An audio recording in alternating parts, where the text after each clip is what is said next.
We would like to give you a brief update on where we are. Obviously, we're only in day 2, so we don't have a lot to report. I know a lot of you would have liked us to do this later, generally, but because we happen to be meeting over the week of July 4th, the majority of the stakeholders, at least from the U.S., asked that we not interfere with the July 4th holiday and the weekend following July 4th. So we have front-loaded all of the stakeholder events at this round in the hopes of not ruining everyone's long holiday week.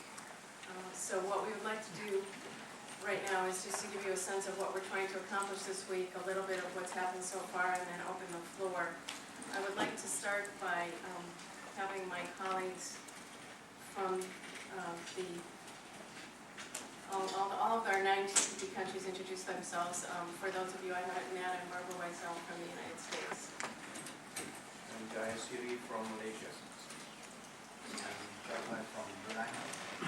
Walker from New Zealand. I'm from Vietnam. Rodrigo Contreras from Chile. Edgar Vasquez from Peru. MVP from Singapore. Hamish McCormick from Australia. So hopefully one of the 9 of us can answer everyone's questions. We have now started day 2 of the negotiations.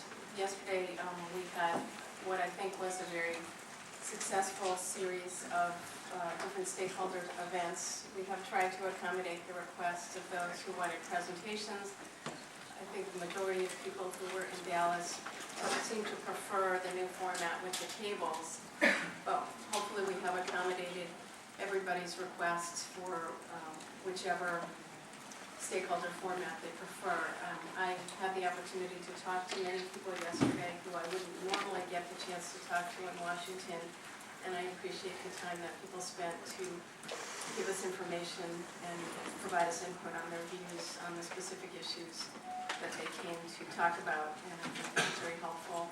We hope to continue those discussions. We also appreciate the people who made presentations and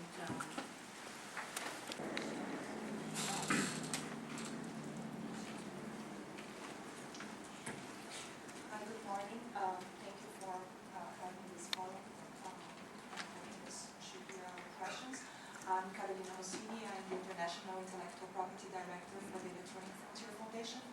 As you know, we work for almost 15 years on internet freedom and IP rights, thinking about innovation and freedom of expression in this internet age. My questions are about the copyright chapter, of course, specifically in regard to the TPM provisions. So as you know, we really are leaving to the countries policy choices on TPM, scope, and policy, which have significant impact on access to education, scientific research, freedom of expression, competition policy, and innovation. We know about the interoperability of devices, and we have 12 years of US DMCA misuse of the TPM's provisions to prove that. And I brought a report that we have written as being used widely in the US. We have mapped all the case law issues, so I'm also happy to share that with you. So we are really concerned that the TPM, the current provisions of the legal chapter from February 2011 really override national copyright law exceptions and create shading effects in all these areas I mentioned. Another of our concerns is that the issue on knowledge, right? We really should look back to Article 11 of WCT and Article 18 of WPPT to leave flexibilities to countries and also to leave flexibilities in terms of civil and criminal liability for situation. I think none of us wants our kids to get sometimes innocently infringe those things ending up in jail. So I just want to ask if what is going to be the next step for the TPM provisions? What's going to be the statutes and limitations on that, since for now we just have a placeholder.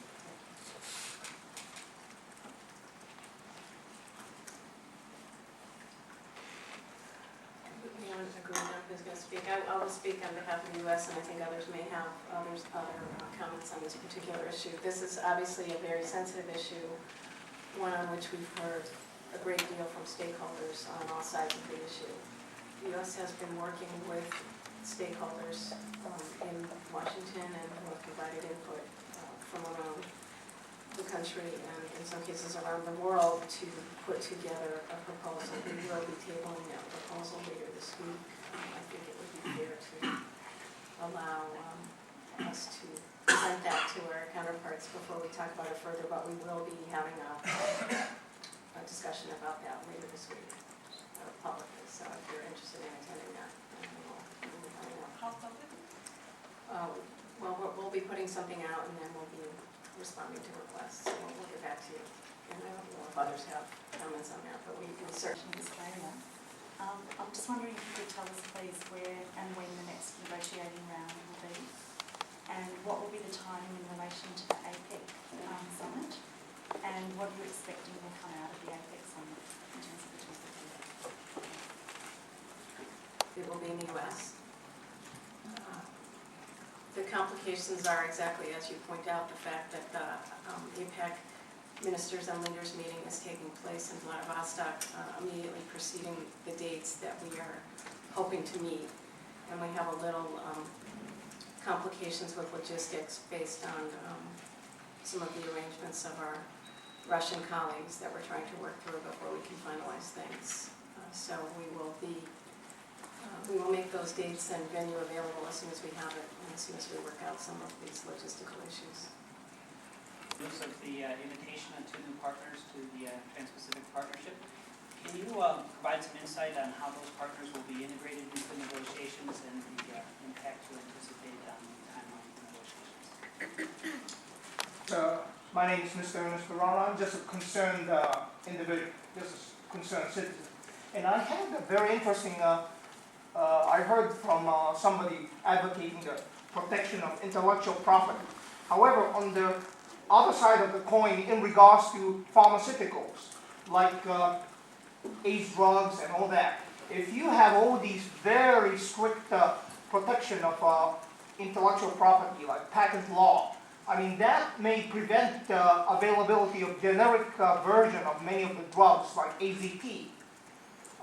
Did you consider the possibility that insidious effect this may have on the, AIDS patient and all those people who are suffering in developing countries where, I mean, the wages are low and these expensive drugs are not going to be available. On the other hand, the pharmaceutical companies of the U.S. are often advocating the strict protection of patent law.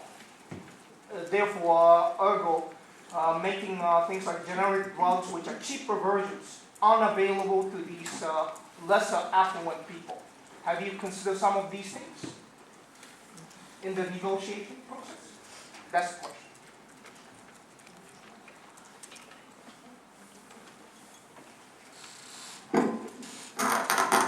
Okay, thank you. Of course, in the table we have a very wide variety of proposals from the different countries here. The final result, nobody knows, but from Chile's point of view, at least, should take into account the reality of each country and the social problems that are in the table when we talk about pharmaceuticals, medical programs, and whatever. So, from our point of view, we will fight for a balanced system and to defend the rights of our people. Thank you.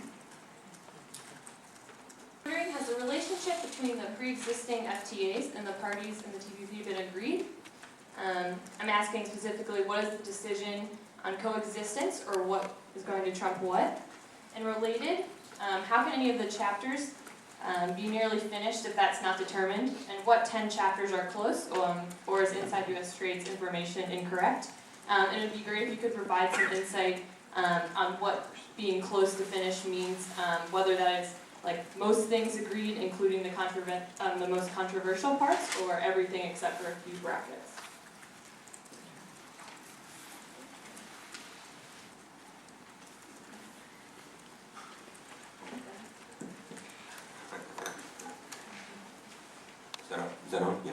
Just on I can address most of your parts of your question, I think, from Australia's point of view.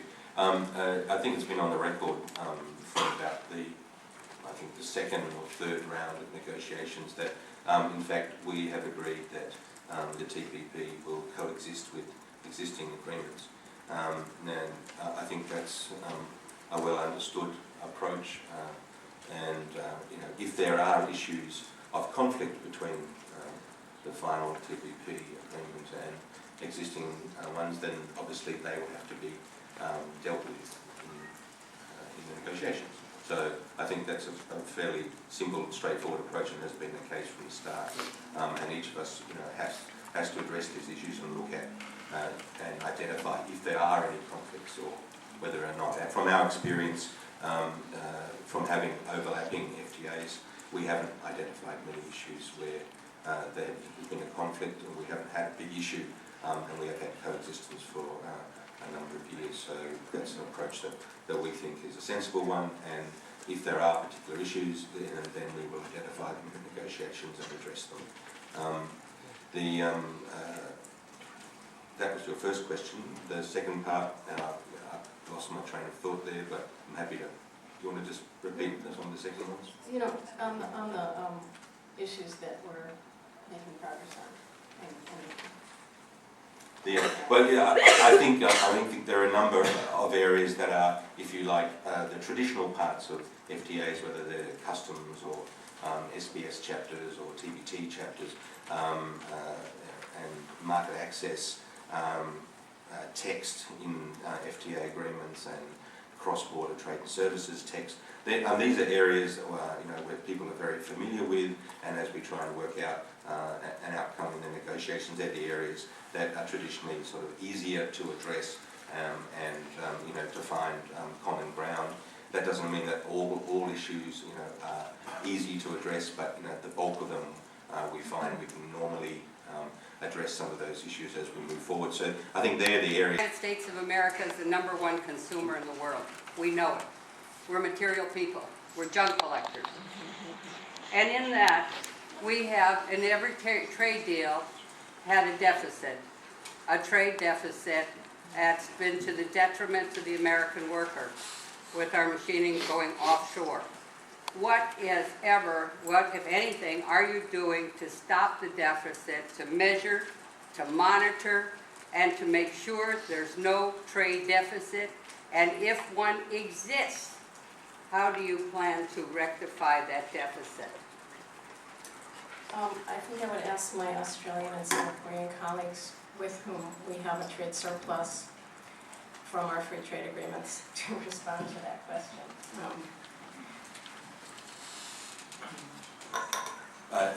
Thank you, Barbara. I think from